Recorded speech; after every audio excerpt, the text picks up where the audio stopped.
Welcome to our Happy Basins Podcast. Jen, thanks for joining us today. Thank you for having me. Thank you. I am excited to talk about enrichment because, I just finished a live feed on enrichment for making our soaker hose vines we call built-in enrichment. So I'm excited to hear what you do for enrichment for your animals. Well, mine's not nearly to the level of your room, that's for sure. Your room is what dreams are made of, honestly. I do agree.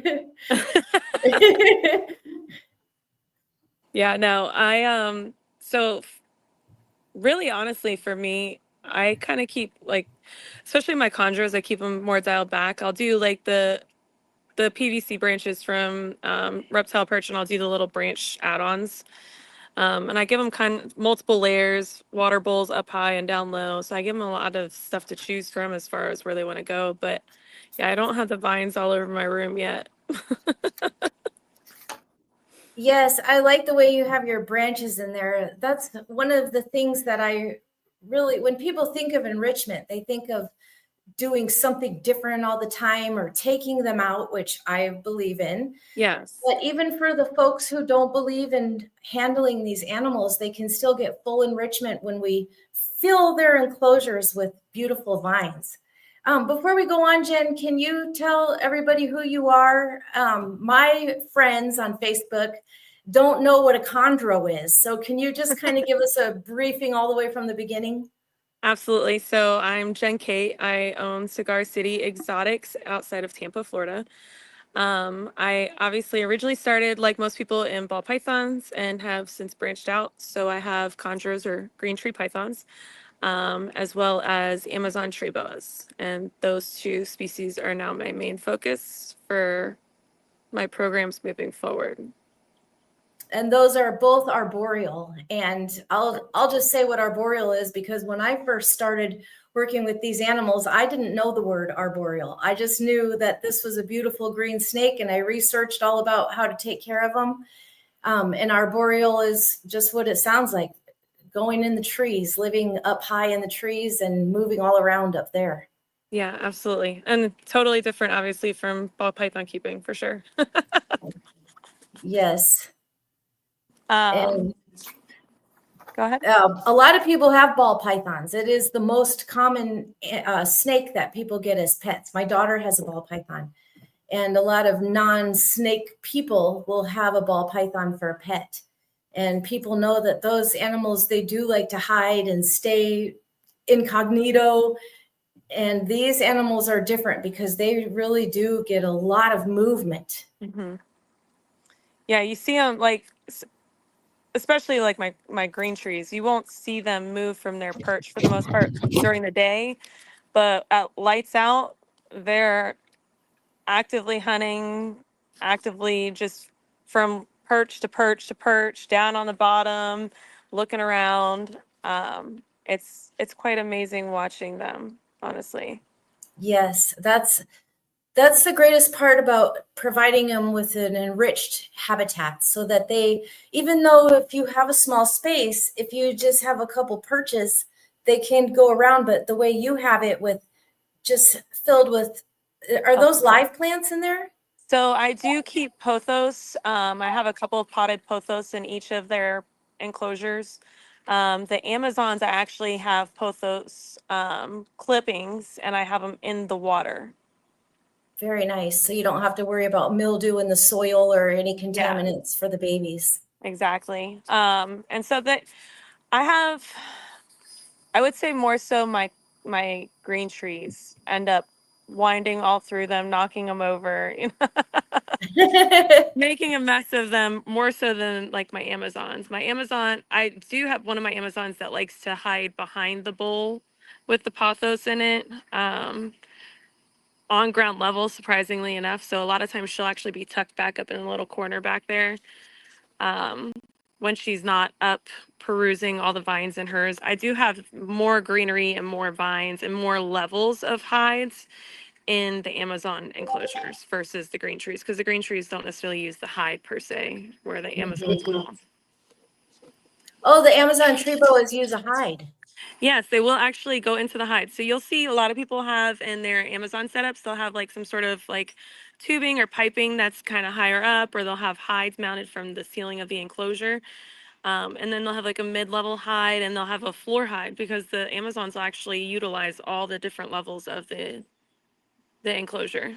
That's very interesting. And for those of you who don't know what an Amazon tree boa is, if you have ever seen my videos from the jungle, they're little, well, you'll usually see me with red ones, because in the jungle we focus, when we find a colored one, we always examine it and make videos with them.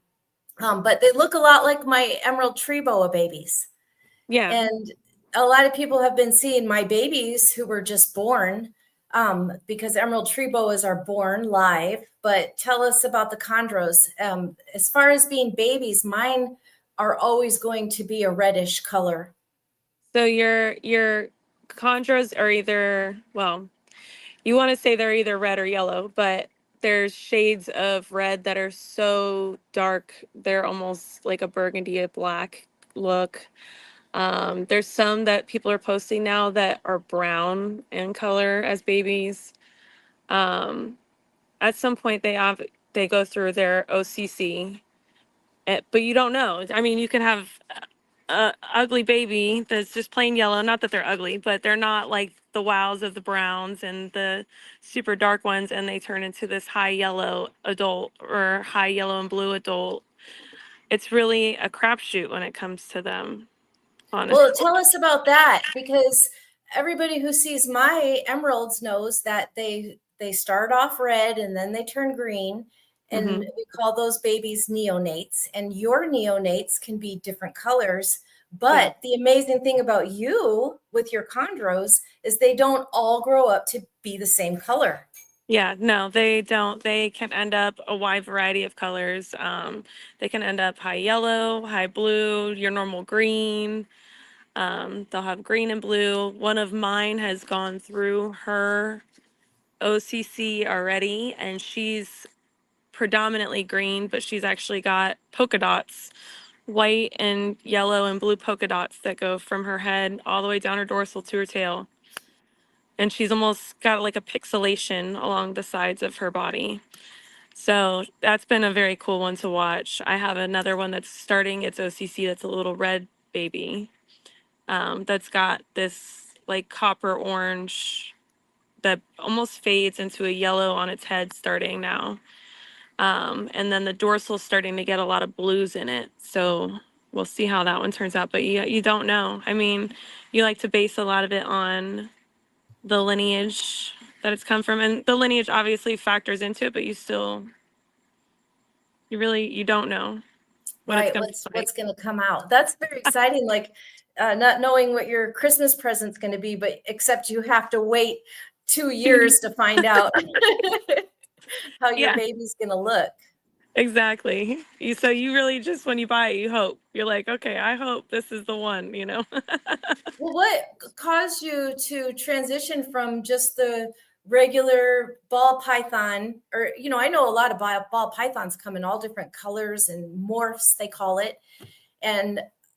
But green tree pythons are such a different animal, like how you keep them, everything. What Yes. caused you to want to switch over? Um, so I've been talking about getting into other species for a few years, and my very first podcast I ever did was on a 15 minutes episode for Chris Eaton, and I had said on his episode, one day I'm gonna have green tree pythons, one day. Um, and over the last couple of years, I've really started like breaking down. I don't want to just do ball pythons. Like I will always have an appreciation for ball pythons, but there's so many. There's so many. So I'm like, I want to do something that's more niche and something that really lights that fire for me. So I purchased my first green tree from Bill Stiegel. Um, and as soon as I opened that box, when I received it, it lit the fire for me, honestly. Um, like there's having a passion for your animals, and then there's really having that one thing that lights that fire for that passion, and that was it for me. So from there, it was like, okay, I'm locked in. Like, Welcome to the dark side, because I'm spiraling out now down this rabbit hole. So I didn't really start dialing back my ball pythons at that point. I still kept a lot of my projects going. At one point I was up to roughly 150 ball pythons. And then I would say probably, I don't know, 6 or 8 months ago, I really started saying, okay, I want to bring in another species and start going down the set rabbit hole of a second species, but I want it to be arboreal. So then it's, okay, well, what is out there that I like? So I like the emeralds. But then I was like, the one thing I don't like about emeralds is, there's differences in them, but they all end up pretty much looking very much the same, very similar.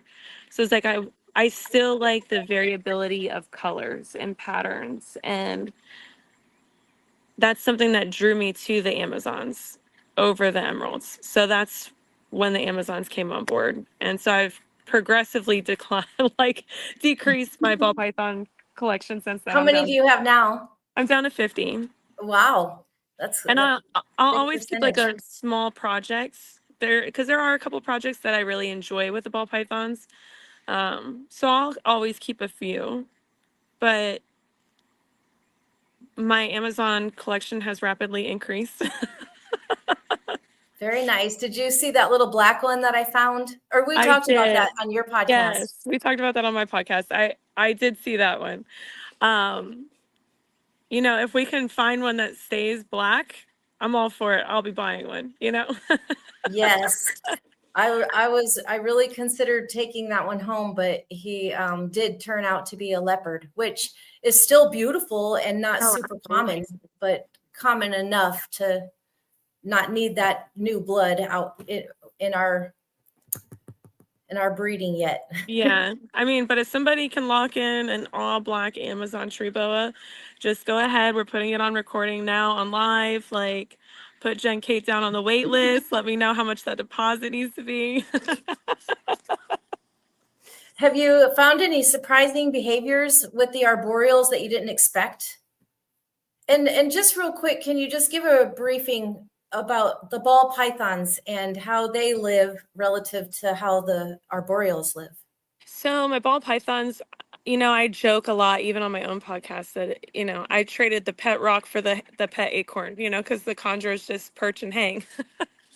The green trees, or the ball pythons, I keep them all in racks for the most part. My kids have their pet ball pythons, which are in actual setups with the hides and the plants and all that. That's their baby, their responsibility. Decorate the enclosure how you want.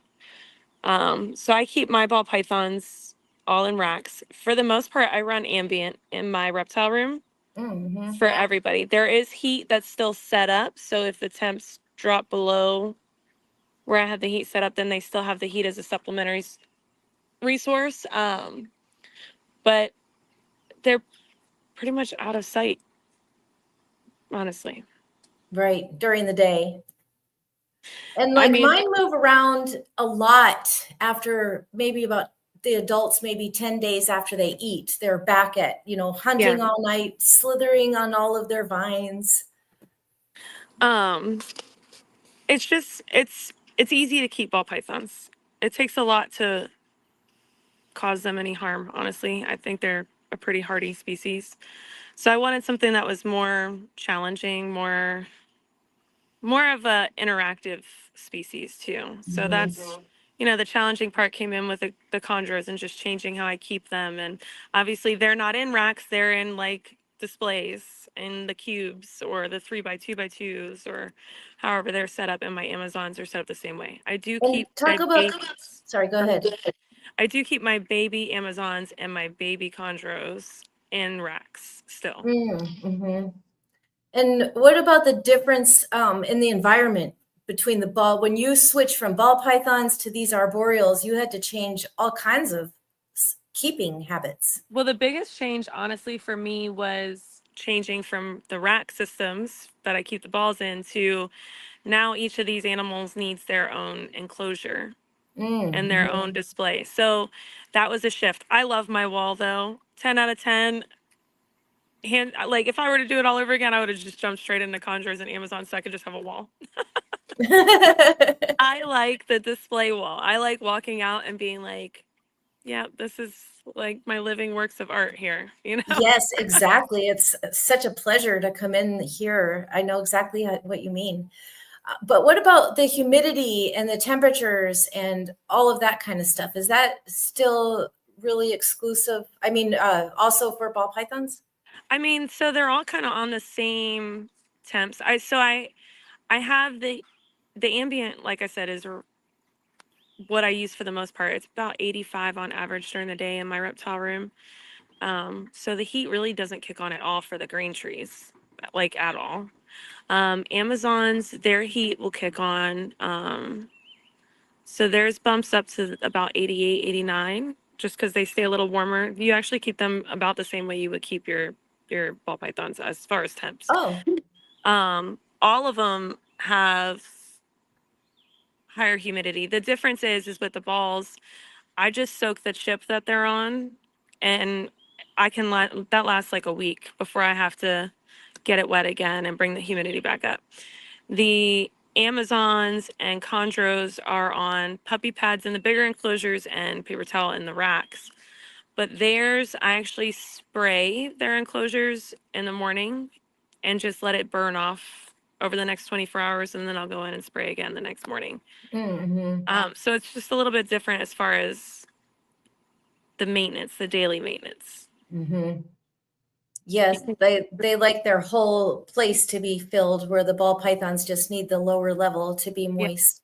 Yeah, Get the exactly. humidity from there. Do you have any animals who have done anything that really surprised you? I mean, I do have one of my green trees that has a feeding response like no other. What drives her to strike the puppy pads constantly is beyond me. I have not figured it out yet, but as soon as she smells feeders in the room, she is striking the puppy pad. So that's been an interesting one for me, but none of them really have any behaviors that surprise me. What I did enjoy when I realized it happened was the Amazons are very interactive. So if you take them out and like I put them on I have a piece of driftwood I'll let them kind of perch on while I'm cleaning out their enclosures, and they'll literally wrap around it and track your every move. And you could walk all the way around the room and they will literally track you all the way around the room. I have one that's it's a wild caught. So, you know, we're a little more spicy. So it watches me walk around the room and waits for an opportunity to lunge at me. But but they're very inquisitive, and just watching and knowing they're watching you and taking it in is really cool to observe. That's something that I've often wondered about, because I've never experienced a green tree python. And for those of you who don't know, a chondro is a green tree python. That's what it's called if you want to Google them. They're absolutely gorgeous. You can, once you know how to tell the difference between them, for me, it's always the snout. The green tree pythons and all pythons have their nostrils a little bit higher up on their snout, where the emeralds have it at the end. Yeah. And So BX more so than the rest. The BX almost have like a upturned nose. yes. And what I was always curious about is their behavior, their curiosity, because these emeralds all do exactly what you said your Amazon tree boas do, which is like just today we were doing a live video. And my friend came over, we were making soaker hose vines and, talking about enrichment. And Isis was sound asleep, all coiled up in her cinnamon roll. And after Ron and I were down here for about 20 minutes, she's, all stretched out, 6.5 feet of her stretched out, just watching every little thing we do. And I just wondered if ball python or if green tree pythons were the same. So they, for the most part, will just sit there. Mm-hmm. Now, if you take their perch out that they're on, that's a different story. Then they start moving around and they'll come off their perch on their own terms, and kind of check things out and but it's not the same. It's still not the same as the Amazons. Hmm. I would say that the emeralds are more like the Amazon tree boas.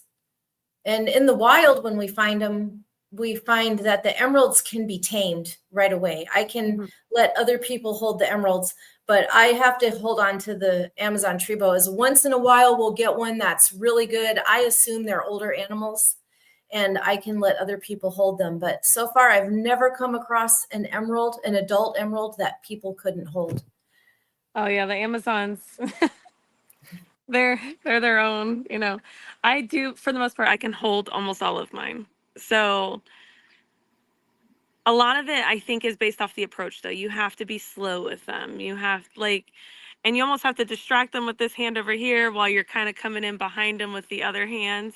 Once they're up in your hand, they're okay, for the most part.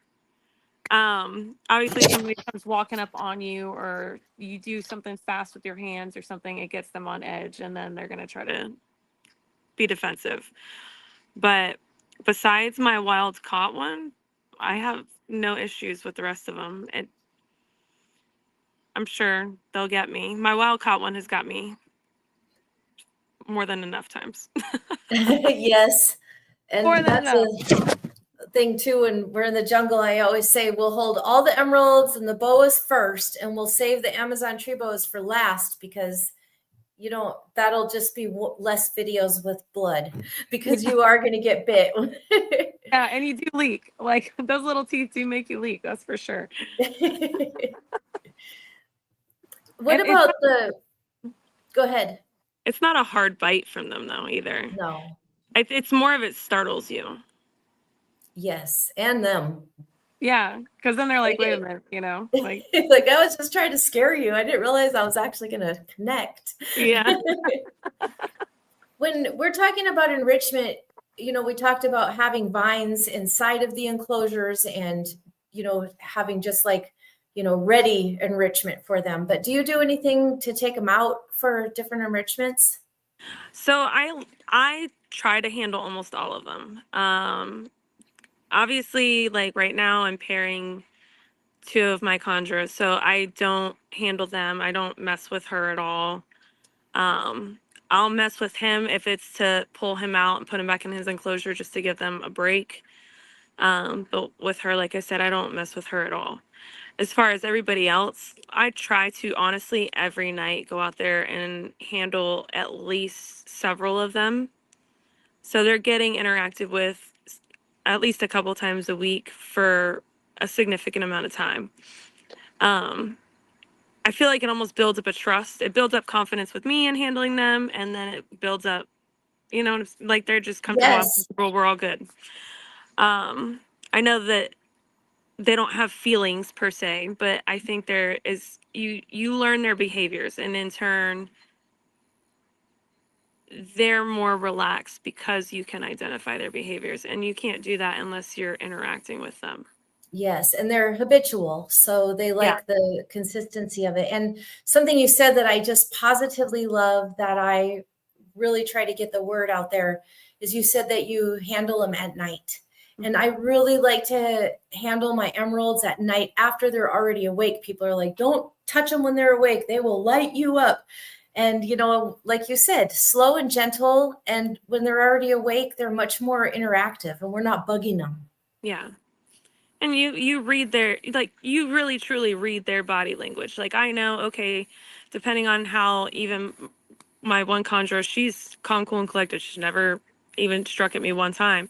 But there's times where I can tell, okay, you're actively in hunt mode. I'm not taking you out right now because it's not conducive to me or you, because I'm going to end up being bit and you still don't get dinner. So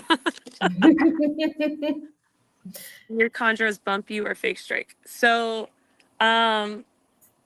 my male that I'm pairing to my breeder female currently will actually connect.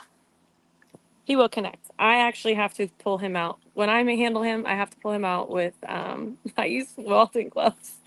I have a set of leather welding gloves that I use. Once he's out, he's okay. But if you stick your hand anywhere inside that enclosure, even to grab his perch, he will chomp down. Take any opportunity, huh? Yes. Yeah, What very about their much so. teeth?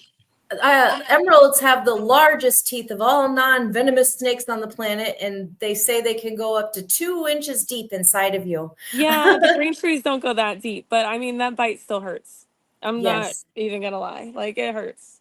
Especially like the bigger ones and how hard they strike. Like I've had my big breeder girl, she has literally struck a feeder so hard out of my hands that it's knocked the tongs and the rat back behind me because she hit it so hard. So I'm good on that. Like And another thing is Jen's talking about breeding, and I mentioned that the emerald tree boas have live babies, but the green tree pythons, have you had a clutch yet? I have not had a clutch yet. It's very much on their terms, and their terms are not with my terms right now. Yes. Did you do anything special for breeding? So the temps naturally cycle in because I converted a garage to the reptile room. We have it insulated out and we have AC vents out there and we can control the temps out there now. But the temp does still cycle out there naturally. So I've kind of let the temp do its thing on its own with them. Um, I'm not food cycling like other people food cycle. I've kind of taken a page out of a couple of the Florida breeders' books that they're just going to do on their time what they want to do on their time. And if they're ready, then it's going to happen. If they're not ready, it's not going to happen. So that's kind of where I'm at with it. I'm not going to force anything with them. If it happens 2 years from now when it finally takes, then it's meant to be 2 years from now. But until then, I'll just keep enjoying them. Yes, and that's the point I got to, because I tried the temperatures, and then the next year I tried the don't feed them for months Yeah. at a time. I tried that. It was heartbreaking. I wasn't even able to finish it. I did 90 days and I'm like, that is enough. And I fed them. And yes, folks, that's what's a common practice, is to not feed them during breeding season. And then I decided I have ambassadors. I don't need to breed. I wanted babies, of course, just for that feeling. But I gave up on the idea because I thought, if these animals ever breed, great. If not, we'll just keep holding them. And folks kept saying, if you keep holding them, they're never going to breed. Mm-hmm. Well, my snakes bred. I've had 2 sets of snakes completely mate in my hands on live videos. So I'm going to have to say my experience says that they are going to do it when they want to do it, and it has nothing to do with anything else. Yeah. Well, and I mean, your temps are going to naturally cycle in the wild. Food is going to be whether it's there or not in the wild. So it's like, okay, do I need to temp cycle and do I need to food cycle? I don't think I need to do either one, because I'm going to let the temperatures do it naturally in the environment they're in, and the rest, if they don't want to eat, they're not going to eat. Mm-hmm. So I'll offer, great. Like my breeder female right now, she is slamming everything that walks by her enclosure. So I'm like, okay, you're obviously in a phase now where you want to eat a whole lot more than you used to eat. So something is going on, and she's on the cool side. So I'm just watching the behaviors and letting them dictate how it goes on their terms. Perfect. That's how I like to do it too. They can train me. Yeah, exactly. I just need to know how to set up my egg box when they come, Oh, yes. So, To get ready for your clutch. And yeah, if it'll ever happen. But they're not pregnant very long or gravid with the eggs very long, right? No, I think it's like up to 50 days, 45 days, 50 days, something like that. And then what about maybe the same amount or double the days for the eggs to hatch? It's about the same amount. Mm-hmm. So it's about the same as like your ball pythons. Okay, so that's pretty quick. That's a pretty quick turnover. Yeah. With these guys, we have to wait 6 to 7, 8 months without them eating at all before they have any babies. That's crazy. That would stress me. It's very stressful. The first time was super stressful. The second time was much easier for me. That would stress me out. But it's going to stress me out when I have my own boas at that point that are ready to go too, I'm sure. So yes. And you'll have live births with your little Amazon tree boas. Yeah. And so you're gonna laugh because I get so grossed out by like slimy things, and I gag when there's like a dead animal, like a rat that ends up in the water bowl or something that I didn't catch. Like smells are disgusting, texture grosses me out. So I'm like, I can only imagine when they make a mess of their enclosure and give birth to live birth. I'm gonna be I'm gonna be a wreck. Like I might honestly go live at that point just so everybody can laugh at my misery. That way you grossing out over the slime, Yeah, because there me was a lot of gagging. slime. Me getting grossed out and gagging over the slime. I'm sure it'll be great entertainment. Well, not most people, but it's more common for keepers to say that your green tree pythons and my emerald tree boas, that both of those species are hands off, don't handle them, they hate it. And so how do you respond? I'm sure you get comments like, don't touch that snake. I Don't do. kiss that snake. I get that a lot. Like, I can't get it stop. a lot. I mean, even the Amazons, the stigma is that they're nippy, Um, I think a lot of it is an education piece for people. If they see you interacting with them and then it almost breaks that phobia or that stigma, um, of, oh, you can't touch them. That's why, like, even for the thumbnail, I love that picture of me handling that big old Biak female, because you can see there's no aggression at all And with look, her, no defensiveness. your picture looks like my painting. I don't know if Really? you guys can see that, but the emerald is coming down into her face. Yes. Just like your picture. So I try to get like footage of me handling them, just because I want people to see they're not as bad as the reputation leads them to be. Are you going to have those random animals that just are more of a display animal? Absolutely. But you're going to have that in any species that you work with, regardless. I mean, I even have a ball python that will literally bite me any chance she gets. And is she a pet for somebody? No. If I ever decide to sell her, the first thing I'm going to explain to people is she will make a great addition to your breeding program. She will not make a great pet for little hands to reach in and grab her, because for 5 years she hasn't changed. At this point, she's not changing. She's just me. Yes. Well, But I find I can convert new people, but the old school fellas, they don't want to talk about holding the snakes. They have a lot to say about it. But I keep putting my stuff out there because I've noticed at first I was hiding my stuff, like literally not posting me holding them. But now that I've learned that there's a whole nother community out there who wants to learn about holding them, I've been really inspired to keep doing what you're doing. I mean, and there's always going to be people who disagree. But I mean, it's 2025. We don't all have to agree all the time. Yes. That's when they tell me on my post to quit kissing my snakes, that's so disgusting. You're going to get salmonella. And I have a little cut and paste response that salmonella can last 3 to 5 days. It's really not terrible. And a cat scratch could give me a lifelong illness or even death. Yeah. I mean, it's a valid argument, though. Yes. I don't kiss mine just because of my luck. I would go to kiss mine, and that would be the day that it decides to tag me. Oh gosh, I can't quit. I just see them and That would be the but I day. see my guests do it too.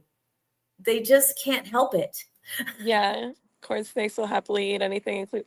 That is the truth. Listen, the colubrids are the worst. Okay. I had a set of Chinese king rat snakes. Those things made my Amazons and my Chondros look like puppy dogs. I mean, those things were mean. Yep. I have a king snake upstairs. I say that she has a pure lizard brain. There's no breaking it because she's going to bite whatever moves. She just gets triggered. And there have been a couple times where we have had to get her tail out of her mouth with we keep little wooden craft sticks now just in case, because she will bite anything that moves. She can't help it. Yeah, my rat snakes, they were ridiculous on the defensive spectrum there. It was a little insane, honestly. When so many people, tell me that these animals are just to look at. If they didn't want to just be looked at, then they wouldn't hide high in the trees and be camouflaged. And they tell me all those things. So then I started thinking, I'm going to make Jaja, my green iguana, our mascot, because she is extremely friendly. Mm-hmm. And when I'm in the jungle, we're constantly finding iguanas. You have to look, sometimes we have to go super close and look really, really good to tell if that's an iguana or an emerald boa up there. Yeah. So if this iguana, yes, she doesn't want to come right off of her perch. She has a big, beautiful perch area. But once I get my hands under her and I lift her off the perch, she's really excited to look around and whatever I have to offer her, eating or rain shower. And I just feel like the emeralds and likely the green pythons are the same way. They don't want to come off because their brain tells them that they have to stay here. But once they're off, they actually seem to enjoy the enrichment. I mean, like my little designer girl that I got from Bill, she will literally stay on that perch until the perch is all the way out. And then once she realizes that perch is no longer in her enclosure, she immediately starts to unwind from her little spot, and she'll start, either coming up towards me or going up onto my arm, or she's on the move at that point. So if they're coming off the perch and I'm not dragging it off of its perch, I'm going to hold it. I mean, that's the reality of it. And well, the definition of happiness. If she didn't want to be held, she wouldn't come off of her perch. So. That's right. They wouldn't. They're so curious. I love that about my experiences. The Amazon tree boas and the emeralds are so curious. They are very curious. The Amazons. But the definition of happiness is relaxed and content. And when these animals are relaxed and content, we have to say they're happy. Yeah. That's the definition. I don't know. So the question was if my green trees care about basking at all. I have lights on a cycle for them, for their enclosures. But they're it's on an individual basis, really. So I have younger chondros in some of my enclosures that tend to perch higher up in the enclosure, closer to the lights. And up more like up in the greenery. So they're kind of hidden away where, like my designer, she's 2. She perches more towards the middle of the enclosure and more out in the open. But none of them really like sit directly under the light per se. They'll kind of sit kind of catty corner to the lights, or if they're under the lights, it's further down into the middle of the enclosure, not right up underneath it. So I don't know if they really like basking per se. I find that depending on their eating cycle where they sleep, because at the end, when it's almost time for them to eat, they'll sleep all the way, some of them all the way down. And right after they eat, they'll bask. They'll go right back up. So my younger ones that perch higher up in the enclosures, when they're in hunt mode, they come down the levels of perches to the lowest ones they can get to. And we'll even get like one of them even wraps up in the pothos plants, and then kind of like its head is literally 2 inches from the bottom of the enclosure while it's hunting. And then once it eats, it'll go right back up, or in the morning when the lights are getting ready to come back on, it'll go back up to the top again. My Amazons and those with all the different levels, same thing. They actually, though, where like my one will start at the bottom behind her water bowl with the pothos clippings, she'll actually go up at night to hunt and kind of wrap around all the vinery and hang her head down and kind of just be in hunt mode that way, looking around. So it really is specific to the animal themselves on their behaviors. I have one too. He likes to sleep low, and he goes up to the top at night and hangs down to hunt. Yeah. And he's the only one in this room that does that. Yeah, it's very specific to the animal as an individual. They really do have personalities, don't they? Yeah, they definitely can. Yeah, for the most part. I have a really good video one night when I had all the animal. Well, I had like I think 5 of my emeralds roaming, and I was screen recording the infrared camera. And I came down into the room because one of them had gotten into someone else's enclosure. So I wanted to fix the vine so he could get out real easy. And I went down there and I fixed it. I turned the light off. I left and I'm looking at my phone again. And all of the emeralds that were loose in this room came right to that vine that I just installed. They all wanted to check out what I just did. Yeah, they wanted to know what vines you were installing now in that fantastic room.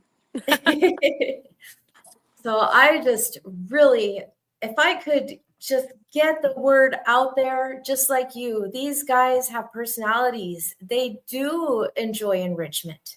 The interaction is good for them. And yes, my Isis, she's not one of our ambassadors. She's the only basin I have who's not an ambassador. If it's just me, she'll come out and look at me like you said your Amazons do. And if there are people she wants to look, but she doesn't want anybody holding her. She'll start huffing, like She's throwing a fit. yep. So she's the one who knows that. They're each so different. I think it comes back to being an education piece. People don't know what they don't get to see and experience. Do you guys do a variety of food for the emeralds and Chondros? That's a good question. I do. What do you do? So my Chondros and even my Amazons get mice, rats, or button quail. And you buy those frozen from So somewhere? the day-old button quail I buy from Blake's Exotic Feeders here in Florida. The rats and mice I alternate between live and frozen thawed. I've picked up most of my frozen thawed rats and mice from Cold Blooded. And then of course I breed my own too, so then I can do live as well. Mm-hmm. So yeah, sure. When you had 150 ball pythons, you had to breed your own. Yeah, you can actually. I think you can see the. Am I looking the right direction? Yeah. So back in the back there, there's all the way back there in the. Where am I going here? Right. There's all the way in the back corner. There's a couple buildings you can see. That's where the rats are. Mm-hmm. But I've been breeding hamsters. I've tried chicks and quail, and I got to the point where I was just holding it in my hand, like just for a video to put it right under their face. They wanted absolutely nothing to do with those. really, They even love quail? hamsters. Mm-hmm. The quail and the chicks, both. Because the quail, like, those are a hot commodity around here. It's like giving a kid candy around here. Yeah, I tried it. I want to go back just for a quick second because I actually didn't have it on chat. I had it on a private chat. So when you were looking at comments, I thought, how come I can't see comments? And I just want to say that, yes, Morelia said you're more likely to get salmonella from a salad than from kissing your snake. And I like that. And then my friend Gabriel, he's on here as Ghost, and he said he kisses his Fiona. I know he does because he sends me videos of him kissing her all the time. But that brought me to think of a question to ask you. With emerald tree boas, it's a huge common thing for people to get wild caught northern emeralds. And you said you did have wild caught northern Amazon tree boas, or just one? I have just one wild caught import Amazon tree boa, and I have one. Well, the Conjure wasn't wild caught; it's farm bred, but it was still an import. Okay, so you actually don't have any true wild caught green tree pythons? Not the green trees, no. Because that does happen too. Yes, people are still importing those. They are. I've seen a couple that I've debated like jumping on, but then I also have my reservations of them at the same time. Sometimes I mean, it's a crapshoot whether you're doing captive born and bred or an import. But if I'm going to end up getting an import with my luck that was wild caught and ends up coming in with all sorts of parasites and everything else, and I'm spending all this money, I could have just taken all of that money and bought another designer. So it's like, priorities. Yes. And it's really well known within emerald breeders. They say don't touch a wild caught because of what you just said. It's going to low chance of making it. All kinds of parasites can be inside the animal and other sicknesses. And my friend Gabriel bought a green tree python from somebody who told him it was so this and that, captive bred, and it was elite. And then he got the animal home, and after me helping him find people to reach out to ask advice about the animal, everybody said that's a wild caught animal. Yeah. So they could just tell. So wild caught animals can be really hard to manage. They can. I mean, and on the flip side, they can be easy to manage too. I mean, my Amazon was a wild caught import and adjusted beautifully. All clean testing. So I'm big on the quarantine and the testing of everything under the sun before it ever gets a chance to be around the main collection. And even still, I still randomly test even in the main collection as well. But I mean, like I said, it adjusted beautifully. I had zero issues with it. The only thing was the guy that was selling it, he was very honest that it was an import, that it was wild caught. And he flat out said, the only thing I can't do is I can't get it transitioned to frozen thawed. And I said, that's not a problem. I brought it home, got it in quarantine, let it sit for a few days. And the first feeder I offered it was a frozen thawed quail. And it transitioned immediately following that to frozen thawed mice and rats. I did see a question that popped across. Do I keep my green trees outside or inside? All of my stuff is inside. Yeah, all of my stuff is inside. I have a quarantine area set up in our office that's away from the main collection. And then I have the main collection in one big reptile room. But I just don't trust people to have my collection outside. Mm-hmm. I mean, there is a chondro breeder that's outside of Orlando that has outside setups for all of his and has a successful breeding program. Yeah, no, it just is another variable for me. So I'm like, Yeah, and he's in a good location and probably has the he's probably got 8-foot tall cement walls all around his property. right. I was going to say good security. Yes.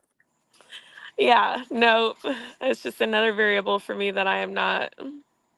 That and the weather, and then like I have big, huge trees on my property with no. Yes, that's a beautiful piece of property. Thank you. Gorgeous.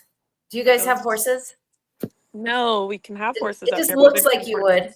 If I had a barn built, I definitely would. The previous owner used to have a horse out here. It used to actually be cross fenced, but we took all the cross fencing down. If I was ever going to get some kind of animal, I'd get one of those cows with the long bangs. Those little cows. Yeah, it's the Highland cows. Yes. I look all the time at Highland cows, but then it's more Chondro and Amazon money too. So it's like, do you get a cow or do you yes get another snake? Much easier to take care of the snake. Probably, yeah. But I think so. Well, I have pigs. I don't have any cows, but I do have 2 little mini pigs. Oh, you do have pigs? Those are so cute. I see people posting videos and they're just a regular little pet. Yeah, they're actually in the house. Very cute. Well, I hear that they're extremely intelligent. They are. They're like dealing with 2-year-olds though. Somebody wants a penguin. If we don't count self-produced animals, all but 2 of my chondros are imported, undocumented. It's an acquired taste. Well, I was going to say that I do have 2 wild-caught northern emeralds upstairs, and they went through their quarantine for me consists of 3 digestions and a good shed. and then I feel pretty good. And of course, we send off all the tests to have parasites and all of the stuff that can be wrong with them. Yeah, all the viruses and yeah. Mm-hmm. There's still a lot of people who don't test regularly, which I think is crazy to me. Like, Yes. really it. And then I actually had somebody who reached out to me who is in ball pythons, but also keeps various like boa species. And he was like, so he actually brought up the fact that he messages people on like Morph Market and is, hey, I keep a pretty close collection, but I'm interested in your animal. Can I pay for testing to be done prior to you shipping the animal? And he's actually been told to like go pound sand. He's been blocked on Morph Market. Like, he's like, and I'm genuinely interested in the animal and I want to pay for all the testing to be done. I just don't want it shipped till we get a result. Like, but Mm-hmm. people don't, they still steer away from the testing. Mm-hmm. And like you mentioned, testing multiple times throughout your collection. And especially with these wild caught northerns we have upstairs, we have sent in multiple fecal samples, Yeah. even though the test came back completely clear, because we have different things that the emeralds can have that are dormant. So it could pop back up. You guys have the same thing with the pythons. Well, so for the most part with the green trees, it's nido. That's the prevalent issue.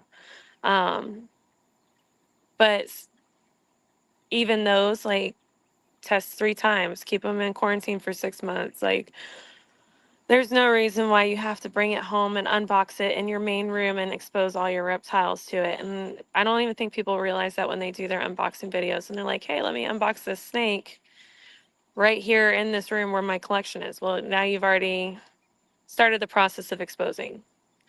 I will say that I have animals that I have acquired from breeders that I know nido test before they ship the animal. They routinely nido test their collection. Those don't go through such a strict quarantine for me because I know for a fact where they're coming from is clean. But if there's any question, they go into quarantine. Like, you're Yes. like right off rip. Where and you're staying there for several test sessions. Like, Yes. but at the same time, because of that, I have peace of mind of knowing like I don't have anything in my collection and I can say, hey, I'll randomly test whatever animal you want me to test to show you that I don't have anything in my collection. My collection's clean, but I also limit who I buy animals from. You know, I take extra precautions with my animals, so I think it's Yes. something everybody should do, and it's not a forefront priority for a lot of people, and it should be. Mm-hmm. Mm-hmm. Especially like you said, if I get like I got an emerald just very recently from Steve Volk, and I have multiple animals from Steve Volk. I've been to his house. I know how he keeps his animals, and I know you're supposed to do quarantine no matter what, but I do not quarantine anything from Steve Volk. They just go right in here. Yeah. But like those animals upstairs, my husband has to do everything with those guys, because if anything happened and I had to come down here for any reason, I would never want to be like, oh, shoot, I changed their water bowl or did this or did that and I forgot. It's just too scary. And even though I'm saying they're not in quarantine anymore, they still don't get around these guys because they are wild caught. Yeah, I can understand that. Do I you don't, sell animals? so the only thing I sell right now is ball pythons, which is very few. Almost all my ball pythons that I was moving have. So right now I'm just in a phase where I'm hurry up and wait and let everybody grow up so I can venture more into these other species and of course acquire more along the way. Yes. So you have 50 ball pythons that you're attached to. Well, there's 14 of those are on Morph Market currently, and there will be some more that are moving, honestly.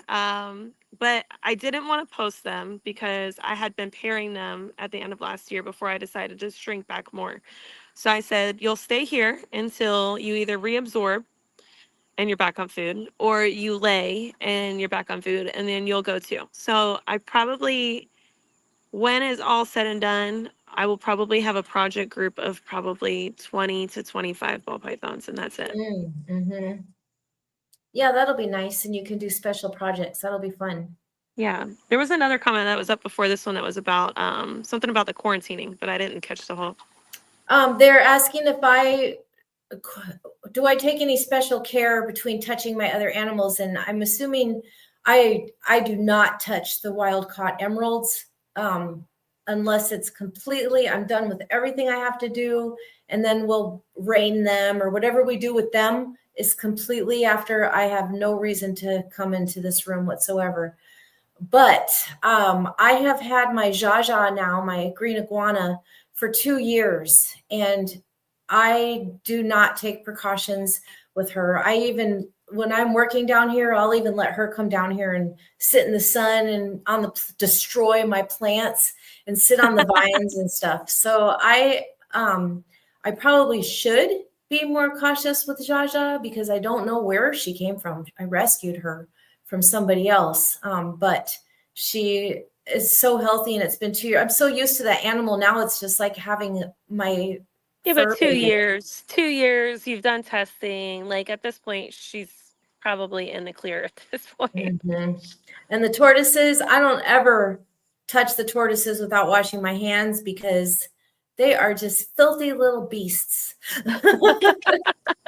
They're always muddy and dirty somehow. I think that's something people should like remember though. Like what you said with your quarantine, if you're gonna handle them, you handle them last, or you have somebody else handle them all together. Is like even with the way our setup is here, I will go through if it's feeding day and I have some animals in quarantine. They have their own tongs in quarantine. Yes. And then I have a gazillion sets of tongs throughout the reptile room too. But everybody in the reptile room gets fed first. Everybody in the reptile room gets cleaned first. And then whoever's in quarantine will get fed or get cleaned on that whatever rotation we're on. But they are handled last. Yes. And even like the photo box, I'll take photos of them in the photo box, but I will bring the photo box from the reptile room to the office. Once I'm done using the photo box with them, I'll actually go through and bleach everything and sanitize it and let it sit out for a little bit before I even take the photo box back into the reptile room again. Because I mean, we all want to show off our animals, right? Yes. I mean, I'm not going to wait 6 months to show off my animal. Right. Yes. But there's steps that could be taken to limit or prohibit exposure to the healthy collection. Yes. And Tara from Snake Treasures. Hello. I'm so glad you're here. We put the quarantine animals. I have a bathroom upstairs just for them. We do have an extra bathroom that our guests use. But as far as the shower and everything, I still shower the quarantine animals up there. And it just breaks my heart because the rain chamber is so much gentler, even though I did make it really nice and gentle up there and everything's good, but the rain chamber is the best. And I did start putting them in the rain chamber just about, I think a week ago. If anybody saw that video, the big wild one that we got is literally has her mouth right over the spigot. She's drinking. So cute. And they love that rain chamber. But when they're done, I take that spray bleach, and I don't even use bleach. I use dish soap to clean, or for all the reptiles. Actually, what I use is that chlorhexidine. No, I have that too, but I started using mite spray. And the reason why is because I had some mealy worms, those little tiny white fuzzy things that get on your plants. And I was scared to use anything, and it said neem oil and dish soap. Well, then I found this ingredient in this reptile spray that people use for mites is safe for the reptiles. So I didn't have to have any question about putting it on my plants. And it worked fabulously. So I started using it when I take the vines outside and I spray it real good and rinse it. I'll use that stuff because it turns out it's just soap. But when I put those wild emeralds in the rain chamber the other night, which was the first time I did it, I was a little scared, even though they're doing fabulous. Everything's great. But I took that spray stuff and I sprayed the whole thing, left it sit there overnight, and then washed it out real good. So it is scary. I use I didn't even know you could do that for with a mite spray. Yeah, it's great. I spray it on my soil of my plants now. It doesn't kill the plants, and it kills Really? the gnats and everything. That's a thought. And I Because I see use people. chlorhexidine in the enclosures, like in my racks and my enclosures. I use like a diluted chlorhexidine mix. Mm-hmm. Yeah, But Larry brings that home because he's a dentist, so he has a lot of that stuff. so you got the hookup. Yeah, but I still have been using the mite spray. For some reason, I just feel really good about it. It just seems gentle, and if the plants live through it with no problem. So Yeah. What is this magic spray called? Yeah, inquiring minds want to know. it's here. I have a bottle of it right here.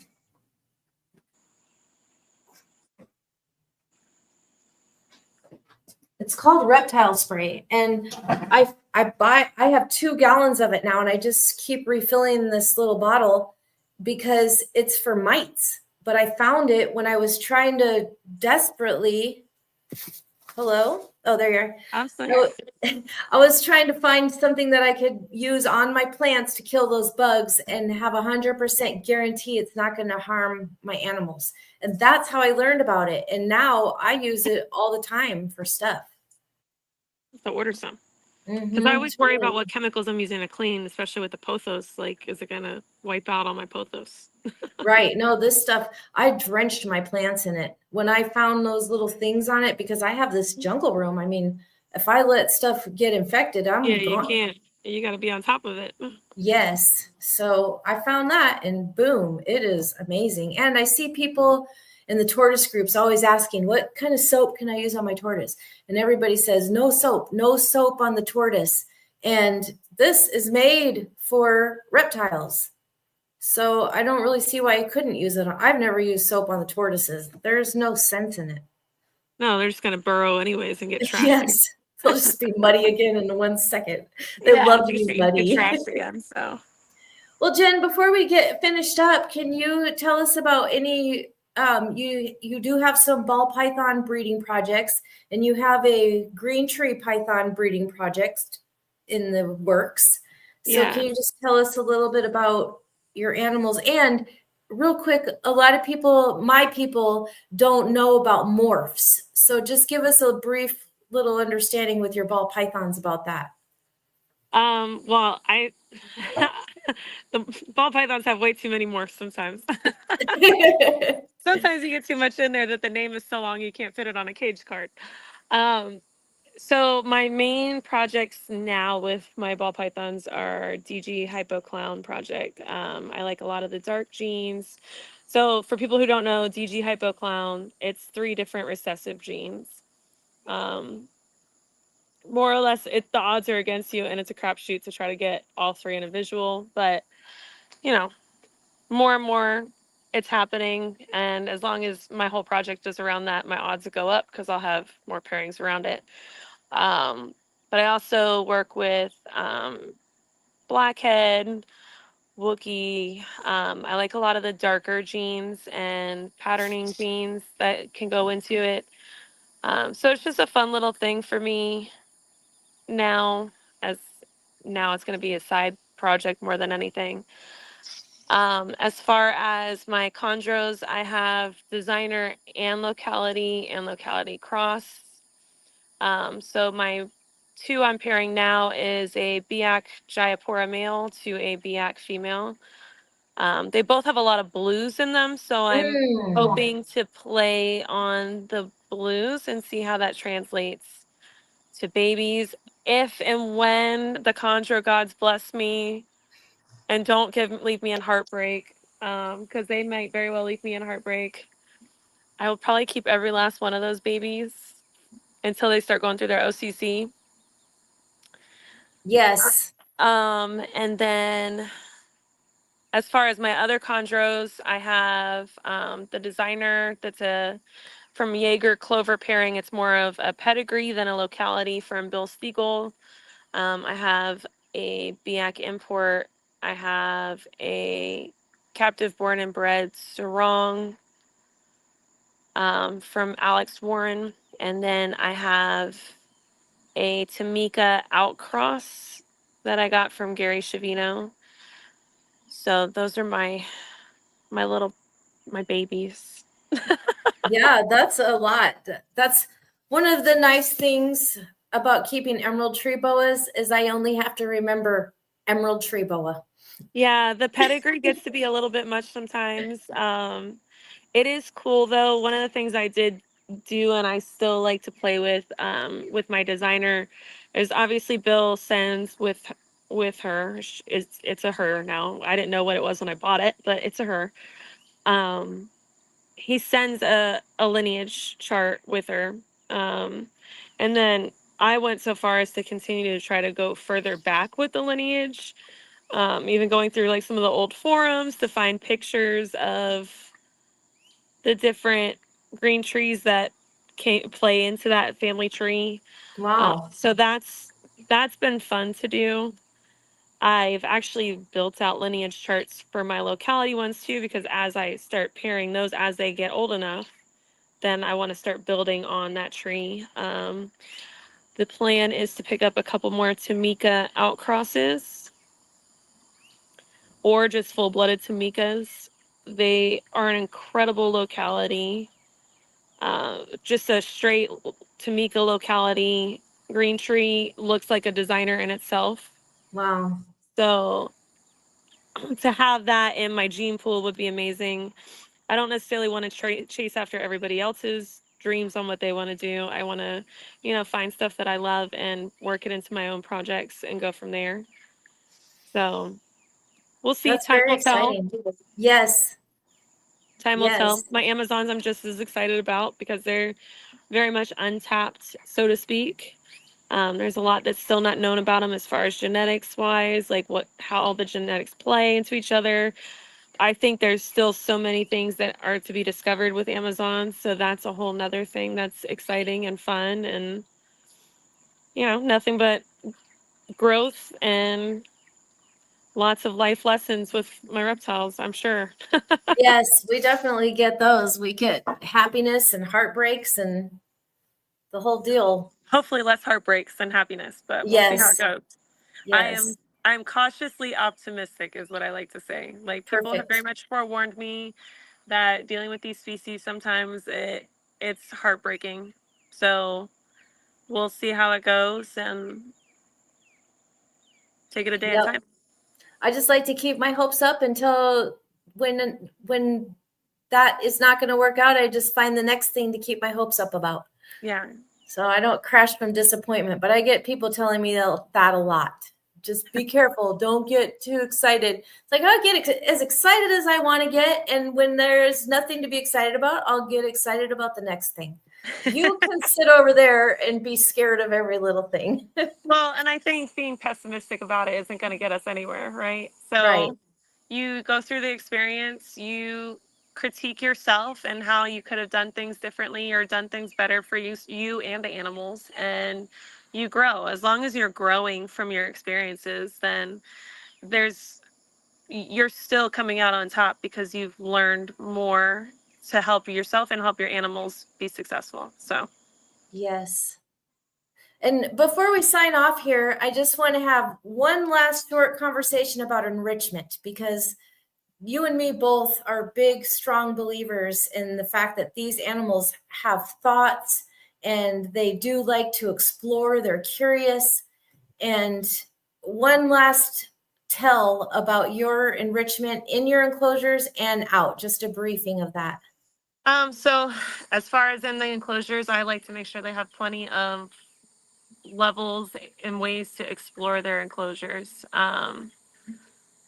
I don't just limit them to one little perch or one little branch. There's plenty of coverage so they can decide whether they're going to be out or tucked away or whatever makes them comfortable. As far as being out of their enclosure, one day I will have vines hanging from my ceiling with a hammock that I can read my book. I do know. But just when they're out, I take them out, and if they want to come off of their perches and explore, then I let them explore. I think enrichment comes in many forms. Even the alternating feeders, if that's a form of enrichment for them. Interaction with you is a form of enrichment for them. Letting them get out and move a little. And there's a lot of like chondro keepers even that have like PVC trees, so that are all different levels that they take outside and let their chondros kind of climb all around it. So that's another form of enrichment. It's not, you don't necessarily have to have the most extravagant setup, but you can still provide a safe space for them to follow their instincts, more or less. And something we didn't mention, I just thought about when you said the PVC trees, which I know you're talking about to go outside and special things. Yeah. But texture inside of the enclosures, a lot of these animals are kept with no texture in there, just a smooth stuff. I'm just moving, so I have better lighting. So, and that's where like your plants come into play. So I have a lot of fake plants in there, and then I also have their pothos. So they get a variety of things, honestly. Yes. Well, I feel like our animals get to live more like they do in the wild, because even in the wild, they might not have human interaction, but they are constantly interacting with their environment, which includes all kinds of different animals. Yeah. Yeah. One day, Amy, I'll have a room like yours, so. Yes, one day you will, and you're really not that far away from it. It doesn't take much to find the studs in the ceiling, put a couple eye hooks, and hang a bunch of stuff. It's like all you have to do is make the list and give it to your husband. Ma'am, you have the whole jungle in your house, okay? I'm a long way away from having the jungle in my home. Well, your room looks like a jungle when you're sitting in there. It's come a long way. I do. I definitely love it for sure. It's my place. If I could have a pool table out there, that would just put the icing on the cake, but Well, I'll look forward to watching your jungle grow. And I want to say thanks to everybody who came tonight, and for Tara for saying I'm the best. Thank you. And Gabriel said that we did a really great job and people really enjoyed watching us. And I really appreciate you being here on my very first episode of the Happy Basins podcast. Thank you, Jen. Congratulations on your new podcast. You did well tonight. Thank you for having me. Thank you. Goodbye, everybody. Bye, everyone.